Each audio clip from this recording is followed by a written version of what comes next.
Hi friends, welcome to cook to easy. ఈరోజు మనం చూడబోతున్న recipe కాలీఫ్లవర్తో ఒక క్రిస్పీ ఫ్రై రెసిపీ అండి. చాలా చాలా ఈజీగా చేసుకోవచ్చు.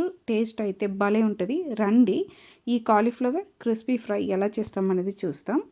ఈ ఫ్రై చేయడానికి కోసం ఫస్ట్ మనం కాలీఫ్లవర్ని క్లీన్ చేసుకోవాలండి. ఒక పెద్ద పువ్వు అయితే నేను తీసుకున్నాను.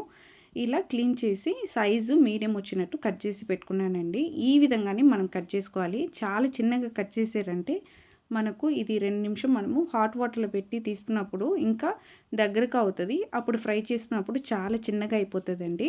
రండి దీనికి మసాలా అనేది ఎలా రెడీ చేసుకోవాలనేది చూస్తాం.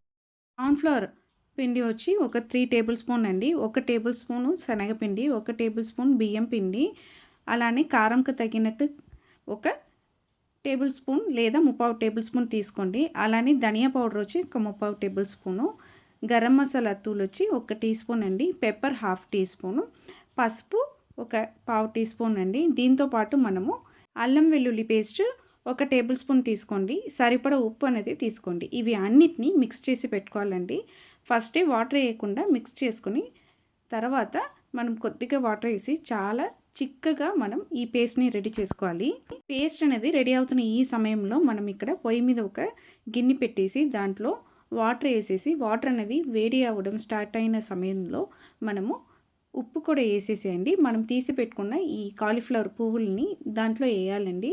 మనం తీసుకున్న కాలీఫ్లవర్ అనేది ఒక 2 నిమిషమే ఉండాలండి.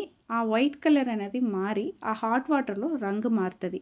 ఇలా రంగు మారిందంటే మనం తీసేయడమే అండి. ఓవర్ కుక్ అయిందంటే మనకు ఫ్రై అవుతున్నప్పుడు చాలా చిన్నగా అయిపోతుంది. చూడండి, మనం రెడీ చేసిన పేస్ట్ అనేది ఈ విధంగా చిక్కగా ఉండాలి. ఎందుకంటే మనం వాటర్ నుంచి మళ్ళీ ఈ కాలీఫ్లవర్ని తీసి ఐస్ వాటర్లో వేసి తర్వాత మళ్ళీ మనము ఈ మిక్స్లో వేస్తామండి. ఈ పేస్ట్ని కలుపుతున్నప్పుడే పల్చగా కలిపేసామంటే మనకు చాలా వాటరీగా అయిపోతుందండి. ఎందుకంటే మనము 2 సారి వాటర్లో వేసి తీస్తున్నాం. ఎలాగైనా ఆ కాలీఫ్లవర్లో వాటర్ కంటెంట్ అనేది ఉంటుంది.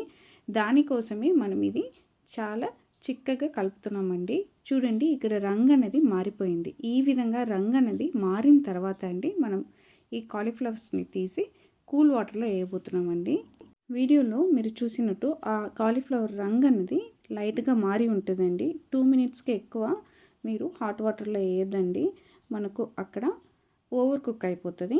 ఇలా మనము ఐస్ వాటర్ నుంచి తీసిన కాలీఫ్లవర్స్ని మసాలాలో వేసి బాగా కలిపి పెట్టేసేయండి. ఒక హాఫ్ అన్ అవర్ పాటు నానబెట్టడానికి వదిలేయండి. హాఫ్ అన్ అవర్ తర్వాత మనం దీన్ని ఫ్రై చేసుకుంటే మనకు చాలా క్రిస్పీ అయిన కాలీఫ్లవర్ ఫ్రై అనేది దొరుకుతుందండి. ఒకవేళ ఈ స్టేజ్లో మీకు వాటర్గా అయింది అని అనిపించిందంటే మీరు మళ్ళీ కార్న్ఫ్లవర్ కానీ బియ్యం పిండి కానీ మనం వేసి కలుపుకోవచ్చండి. అంతే. హాఫ్ అన్ అవర్ తర్వాత మనం దీన్ని ఎలా ఫ్రై చేస్తున్నాం అనేది చూస్తాం రండి. పొయ్యి మీద అడుగు మందంగా ఉన్న ఒక గిన్నె పెట్టేసి ఆయిల్ వేసి బాగా వేడి చేసుకోవాలండి. ఇలా వేడి అయిన తర్వాత మనం రెడీ చేసి పెట్టుకున్న ఈ కాలీఫ్లవర్ని వేసి ఫ్రై చేయబోతున్నామండి. ఇలా కాలీఫ్లవర్స్ని ఆయిల్ వేసిన తర్వాత పొయ్యిని మీడియం ఫ్లేమ్లో పెట్టేసి మనం ఫ్రై చేసుకోవాలి. అప్పుడే అది లోపల వరకు మనకు కుక్ అయ్యి చాలా క్రిస్పీగా దొరుకుతుందండి.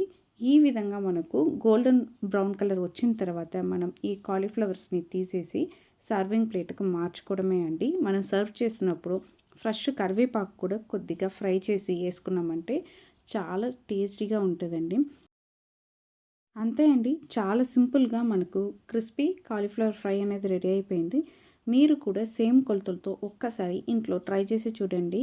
మీరు ఖచ్చితంగా ఇష్టపడతారండి. మీకు ఈ క్రిస్పీ కాలీఫ్లవర్ ఫ్రై రెసిపీ నచ్చిందంటే కుక్ టు ఈజీ ఛానల్ని లైక్ చేయండి, షేర్ చేయండి, కామెంట్ చేయండి. తప్పకుండా మన కుక్ టు ఈజీ ఛానల్ని సబ్స్క్రైబ్ చేయండి. అందరికీ బాయ్ అండి.